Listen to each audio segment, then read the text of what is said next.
everyone is staying warm this week. You know, you can get warm one day and the next day back to the deep freeze. It's just kind of craziness, isn't it? But there's something going on. And we are grateful for every day that we have. We are grateful for the sunshine. We are grateful for this opportunity to come together and celebrate God's presence in our midst and to give thanks for all that we have. So we will begin with Like a Mother Who Has Borne Us, one of our theme songs. If you would, please, let's sing together.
Good morning. Good morning.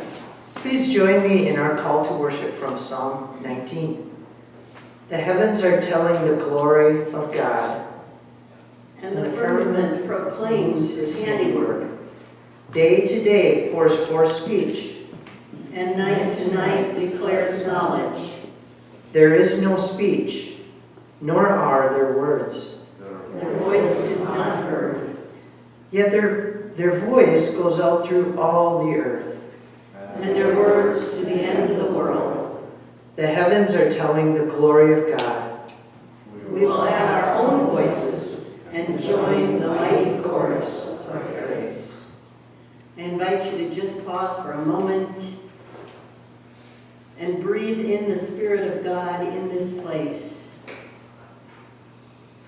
Oh God, I am caught in that moment of half-light, the breathless point of balance between sun and moon. As I bid farewell to the cold purification of the night, in that same moment I fling wide my arms to be embraced by the warmth and glory of the sun, knowing that in due time I will bow to the receding light and open my arms to darkness once again. Thus, O Lord, you come into our lives. In the blaze of splendor, the certainty of your presence, in the times of aridity and isolation, even to the point of despair. Throughout this continuing journey, from the zenith of midday to the depths of midnight and back to blinding noontide, we grow towards you, the true light that shines like the sun beyond darkness forever. Amen.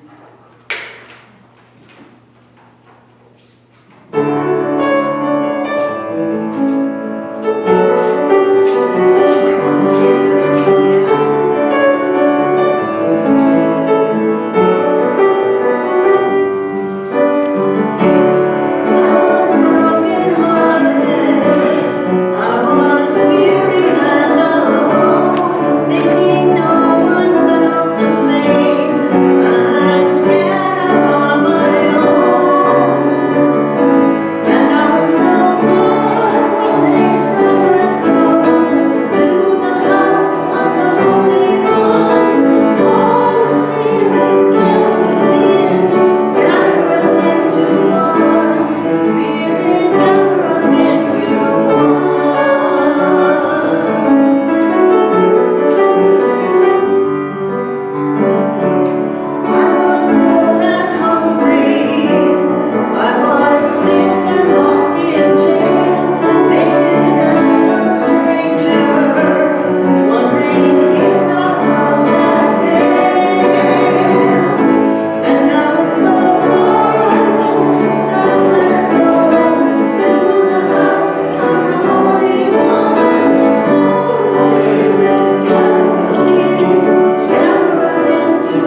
time, just until numbers settle out a little bit, I'm going to let you sit where you are this morning instead of having children come forward. But I wanted to think about walking together, because that's our theme today, is we're going to walk together, right? We're going to walk together, and how do you walk? Everybody can answer. How do you walk? One foot in front of the other. 1 foot in front of the other. That's what we always say, isn't it? You're going to just take 1 foot in front of the other. So, that's fine and dandy if you have 2 working feet. But what do we really mean when we say walking together? What do we really mean when we in the church say we're going to go walking together? Common goal. Common goals. That we're going to work toward common goals together. That we are going to travel together. That we're going to think together. We're going to sing together. We're going to serve together. We're going to serve together. So I was just thinking that what I would love for you to do for this week is to think about other ways that we work together, that travel together. How might we intentionally make room, for example, for people who can't walk like some of us walk, right? We talked about last week about we who are sight dependent, right? We look at the world through our eyes, and there are some people who have a gift to go through the world differently because they don't look at the world through their eyes, right? Some of us can hear and some of us can't. And so what are creative ways that we can make sure that as we talk about walking together, we're really meaning working together and using all of our skills and making room for everybody who might come through our door. Okay? That's what we're thinking about. I will invite Kurt to come and read for us.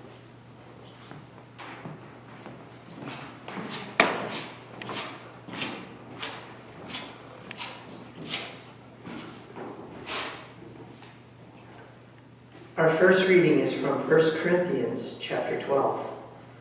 For just as the body is one and has many members, and all members of the body, though many, are one body, so it is with Christ.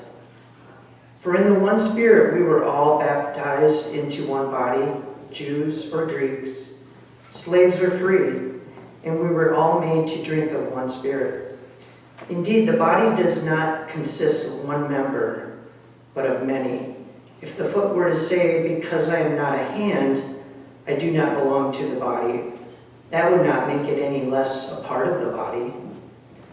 And if the ear were to say, because I am not an eye, I do not belong to the body, that would not make it any less part of the body. If the whole body were in an eye, where would the hearing be? If the whole body were hearing, where would the sense of smell be? But as it is, God arranged the members in the body, each one of them, as he chose. If all were a single member, where would the body be? As it is, there are many members, yet one body. The eye cannot say to the hand, I have no need of you, nor again the head to the feet, I have no need of you. On the contrary, the members of the body that seem to be weaker are indispensable. And those members of the body that we think less honorable, we clothe with greater honor. And our less respectable members are treated with greater respect, whereas our more respectable members do not need this. But God has so arranged the body, giving the greater honor to the inferior member, that there may be no dissension within the body, but the members may have the same care for one another. If one member suffers, all suffer together with it. If one member is honored, all rejoice together with it. Now you are the body of Christ and individually members of it. And God has appointed in the church first apostles, second prophets, third teachers, then deeds of power, then gifts of healing, forms of assistance, forms of leadership, various kinds of tongues. Are all apostles? Are all prophets? Are all teachers? Do all work miracles? Do all possess gifts of healing? Do all speak in tongues? Do all interpret? But strive for the greater gifts, and I will show you a still more excellent way. We continue our reading from Luke. Then Jesus, filled with the power of the Spirit, returned to Galilee, and a report about him spread through all the surrounding country. He began to teach in their synagogues and was praised by everyone. When he came to Nazareth, where he had been brought up, he went to the synagogue on the Sabbath day, as was his custom. And he stood up to read, and the scroll of the prophet Isaiah was given to him. He unrolled the scroll and found the place where it was written, "The Spirit of the Lord is upon me, because he has anointed me to bring good news to the poor.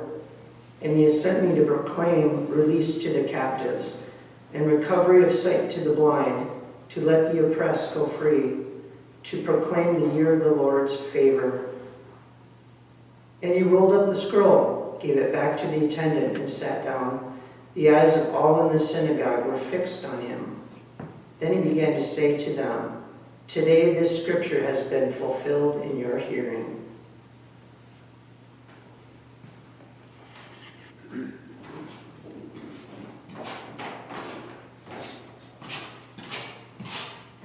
So I love synchronicity. You know how when you've just talked about something and it's like you see or experience something that relates to it for the whole next week? Is it because you're more aware of it, or is it because there's a spirit that's trying to nudge you? I just, after we left last week talking about celebrating darkness and light both, I got this post and I just thought I better read it to you. This is a poem by Kristen L. Harper, and it's from uuworld.org, Unitarian Universalist World. God resides in depths of darkness, as in the light of sunbeams. The moon shines brighter surrounded by night, and life is secure in the black waters of the womb. As the night sky littered with stars demonstrates again and again, there is beauty in darkness and beauty in light. One no more brilliant than the other. One no more necessary than the other. One always complementing the other. Without the heated darkness of the universe splitting neutrons, electrons, and protons from atoms, life and light would never be. The task for us today is to recognize God in both, to see the divine in the rich brown earth, the textured black walnut, as well as the white snow and the pale pink jellyfish, to see the sacred in the panther and the swan, to embrace the dignity of the Black Madonna as it is embodied in the Virgin Mary.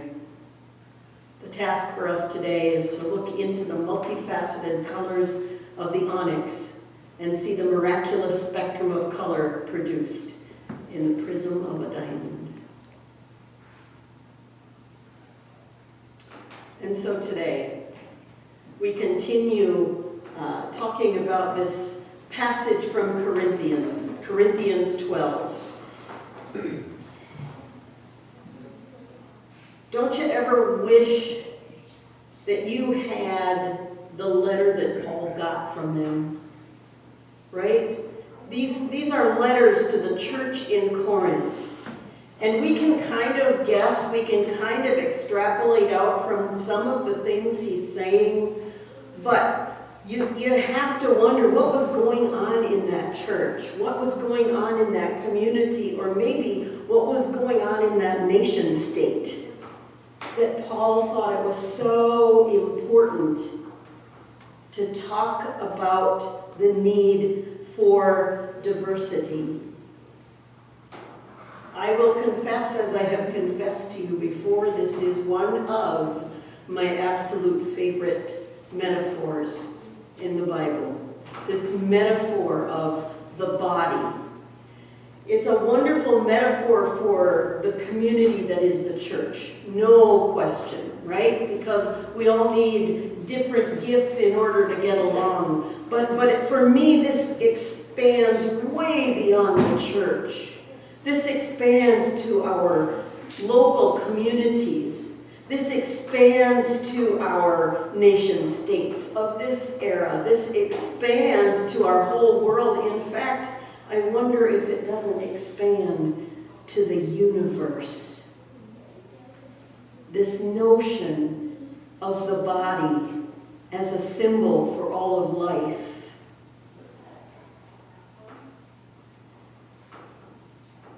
I see a pull when I read this text. Because on the one hand, you want to talk about how every piece is needed, right? How every piece of the body is needed, and without one, you can't have the other. But on the other hand, we see often that when one is missing, the body has this miraculous ability to pull itself up with other parts and make the most of life, make a fullness of life. And so there's this constant tugging, this pulling and pushing at who we are, this cycle that goes in and out of how we move in the world. And I'm going to bring up the example again so sorry for those who've heard it. So how many of you have seen the video that goes around Facebook every once in a while, goes around email once in a while about the wolves in Yellowstone Park? How many of you have seen it? How many of you know what I'm talking about? No? Yeah, okay. All right, so back in the day, and most of us in this room are old enough to remember, but some are not. Back in the day, there was this notion that the wolves were killing all of the wildlife in the Yellowstone National Park. They were killing the livestock in the neighboring ranches, right? And so there was an intentional movement to get the wolves out of there because we didn't want them hurting the other animals. They were predators. We had to take care of them. Now, we know there's an ecosystem within Yellowstone National Park. We know that to be true. We didn't stop to think how taking the wolves away might change the ecosystem. And it did. The ecosystem still kept going. It made its own way. But little by little, things started getting out of balance. All of a sudden, there were too many of those animals that the wolves used to hunt. And that affected all sorts of things within the ecosystem of Yellowstone. And so, as time went on, we humans got a little smarter. And we figured out, wait a minute, maybe we've thrown the balance off here. And so wolves were reintroduced into Yellowstone. And I challenge you to look this up because it's just the most fascinating thing, because the animal kingdom started to get back into a better balance. The natural balance of how things were supposed to be. And streams started coming back because there weren't too many elk crossing the stream at the wrong place. The whole ecosystem started to revive because we let nature be what nature was supposed to be in the first place. And we weren't trying to fix it for our own convenience. And that, for me, is this scripture, right? Because we always think we know best, We always think this is the best part, right? That part in there that talks about God has arranged the body, and the parts that we think are the least important, God has intentionally protected, and the things we think are important, we're dressing up our outside and just kind of ignoring our heart, right? And where would we be without our heart?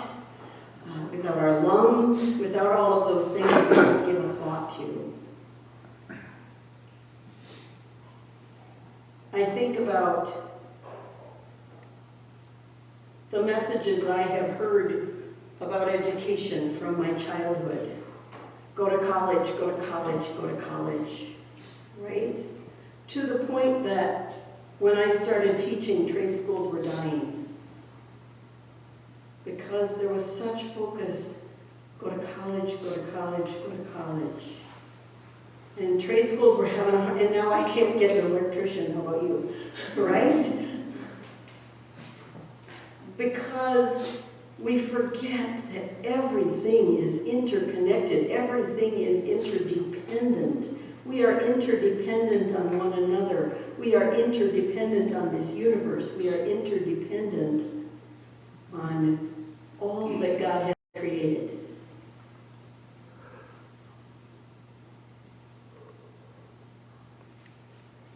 So, again, I always leave time for thoughts that are going through your head, and I'm wondering if there are any thoughts this morning. Examples you have, perhaps, of when we forgot about the whole and focused so much on one part that we forgot about the whole.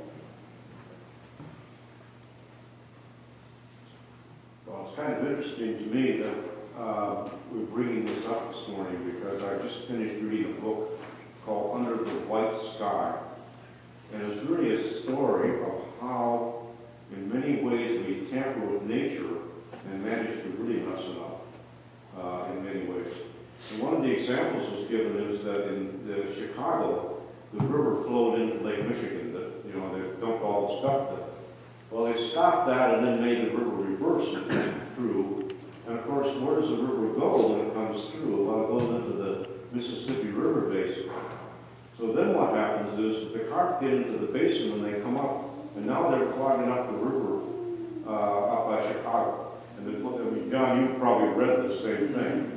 So it's kind of like if you begin to tamper with one thing, you're not sure where we're going to go with it. And it gives illustration after illustration. The one that's being debated now by the physicists is that in order to manage climate change, we would shoot dust particles, principally diamond particles, up into the stratosphere and get a ring around the Earth so that the sun would not be able to penetrate so much, therefore keeping the Earth cooler, kind of thing. But of course, no one knows what the ramifications of that are exactly, except it's being talked about. So I kind of had a mark with me today when we were talking about that. What's the name of the book? For those at home, I can't. What? The book is called Under a White Sky. Okay. For those at home, I can't tell you everything he just said. But it was based on a book called Under the White Sky, and it's about moving the river, you said? It's about how in tampering with nature we set off other reactions. Mm-hmm. How in tampering with nature we set off other reactions. And there's the tension, isn't it? Because we don't want to lose some of the wonderful advances that we have because we've tampered, right? On the other hand, perhaps there should be a requirement that every time we think of a solution, we have to list the 10 potential things that could be disrupted by it, right? To force us to think that way, to force us to think it's really about thinking globally instead of thinking in straight lines all the time, isn't it?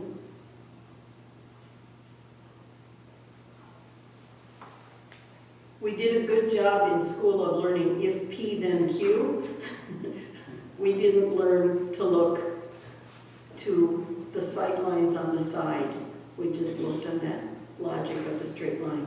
Joellen, were you going to help? I think about families, and when I was a little girl, it was assumed that the dad would go to work and the mom would stay home and take care of the kids. Well, that wasn't sustainable, and so then, for lots of reasons, and so now, you know, more people are in the workforce, but now we have issues of childcare, and, well, you know, it's like we try to fix one problem and then end up creating more, but at least we have some time or some opportunity to think about the problem.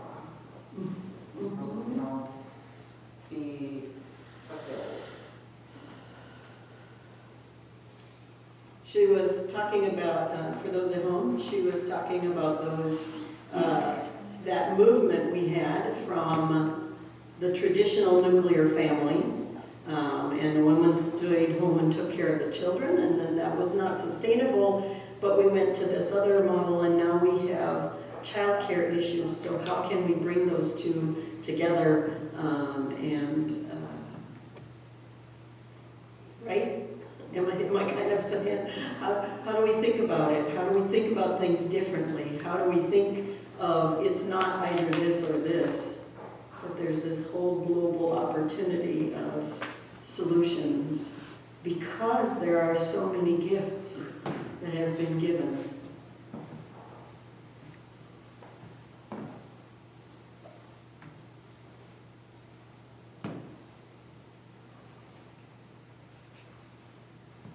People say, yeah.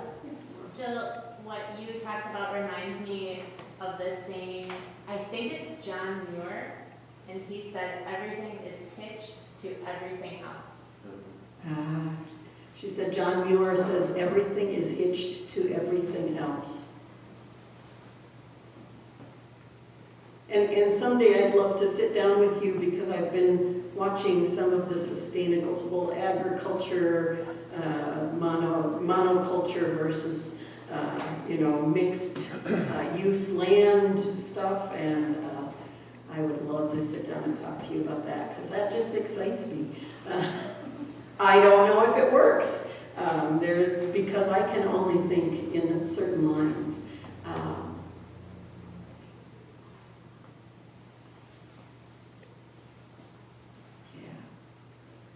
We say all the time, let's think outside the box. Maybe we need to think inside the body instead, and remember our interconnectedness.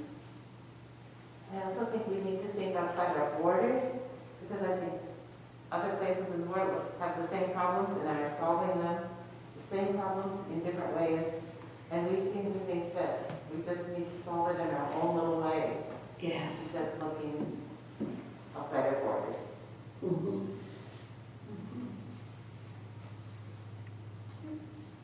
I find that to be true of the whole colonization process. As soon as we think we're the smartest ones, and I'm very proud to be American, but when we're always saying we're the best, we're the best, we're the best, we close ourselves to that possibility of learning from somebody else. Because we can't imagine they might have an idea we could use.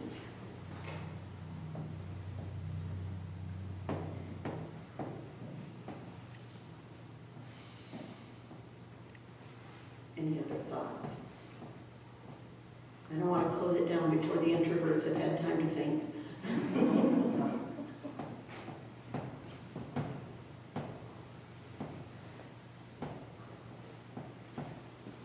The exciting thing for me is that we just keep learning, right? We keep learning, we keep opening ourselves, we keep expanding ourselves, and God keeps sending people that sometimes feel like a thorn in our side to just say, have you thought about it this way? Have you thought about it this way? And oh, by the way, here's a new gift. Something to incorporate into the body. So it's exciting stuff. Even when we get frustrating, it's exciting stuff. And like I said, this is one of my favorite passages because of that. Because when the body's all working together, there is nothing it can't accomplish. Amen. Let's sing it together. And I'm using this because the words are in here, but the melody in here is not what we're singing, so.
On this day, loving God, we lift prayers for Tina as she faces surgery and cancer treatment.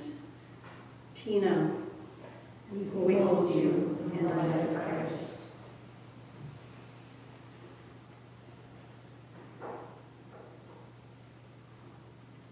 We lift Jordan and family. A pipe burst in the kitchen over the weekend, and we all know what that means in Minnesota in the cold. Jordan and family, we hold you in the light of Christ.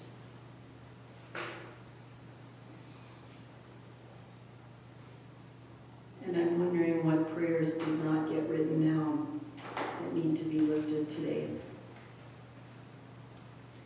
Prayers for the people of Ukraine, that they can be free. Loving God, for the people of Ukraine, we hold you in the light of Christ.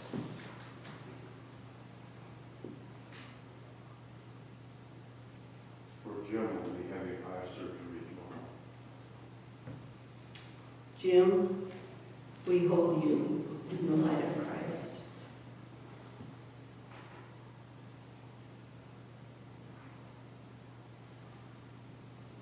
Prayers of gratitude for hospice workers. Prayers of gratitude for hospice workers, all the hospice workers and caregivers. We hold you in the light of Christ.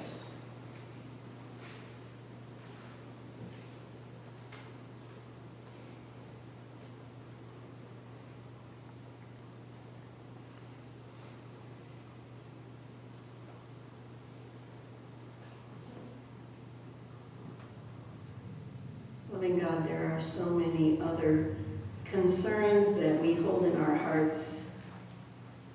There are people each of us knows struggling financially, struggling with mental illness, struggling with physical illnesses, struggling with issues of loss. We hold them all in the light of Christ. There is strife around the world. People, as those in Ukraine, who are afraid of what may come next as wars continue to rage, as greed increases, and all of the violence that comes with that greed increases. For all of those trapped in the midst of war-torn areas, we hold you in the light of Christ.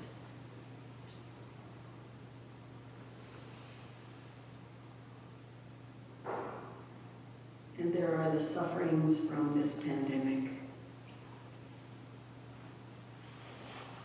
The tension between those for whom it has been easy and those for whom it has been extremely difficult.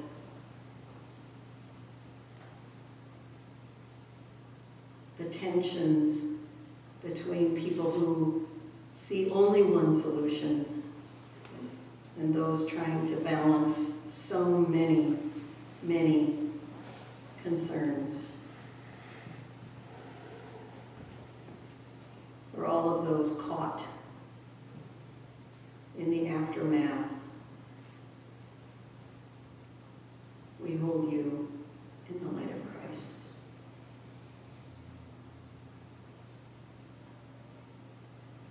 And we celebrate loving God. We celebrate new birth. We celebrate new love. We celebrate grandchildren close enough for us to visit. We celebrate time to be able to be together with family. And most importantly, we celebrate your presence with us in every moment of every day. And the special presence of Jesus, who taught us to pray. Creator of all that is, hallowed be your name. Thy kingdom come, thy will be done, on earth as it is in heaven. Give us this day our daily bread, and forgive us our debts, as we forgive our debtors. And lead us not into temptation, but deliver us from evil. For thine is the kingdom, and the power, and the glory forever. Amen.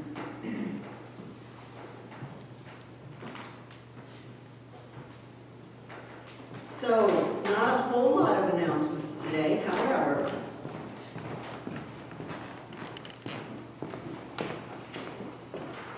Tai Chi Fit does continue on Wednesday nights. It's hybrid, so sometimes I'm here, and if our regulars call and say I'm online, then I'll be online. But we meet right here, do a little Tai Chi Fit on Wednesday nights at 6. So come. Pledge cards. You should have gotten a pledge card, and if not, there are some at the back of the sanctuary. We would appreciate people turn them in as soon as possible, because we would like to kind of look them over before the annual meeting, which is the next announcement. Next Sunday, please plan on staying after church for our annual meeting following worship. We need to meet quorum, so we need as many members as possible to stay, please. And we want to just kind of talk about the future a little bit as well, because we always need to do a little visioning, and that's a great time because we're all together. So please plan on staying next Sunday. I know, yep. I have some printed packets. If you didn't get your one through email, you can stop and see me. I've got some for you. All right. Yeah, Julie emailed out the annual report. If you did not get that email or would rather have a printed copy, she has a few copies in the back. So, what other announcements, what things are going on? Today at 2 o'clock, out at the History Center, am I right, John? That's the time? Yeah. We are going to be talking about homelessness in Hutchinson and the surrounding area. So if you're interested in all of that and interested in what the Joint Religious Legislative Coalition is going to be a part of that, and if you're interested in what they do and how they are supporting this community as well, and how we can support them in passing legislation that helps homeless individuals and decrease homelessness, hopefully, please join us 2 o'clock out at the History Center today. Anything else for the good of the community?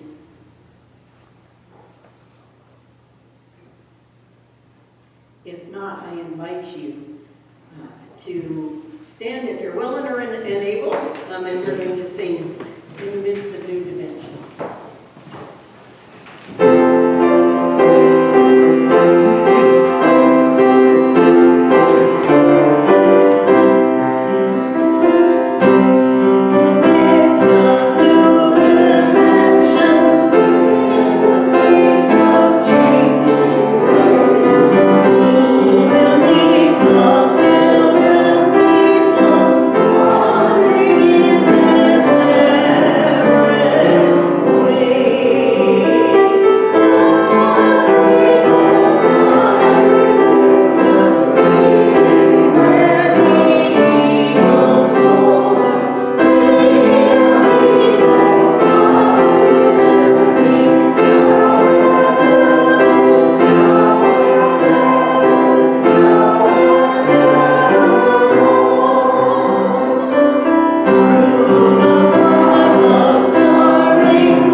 and loud.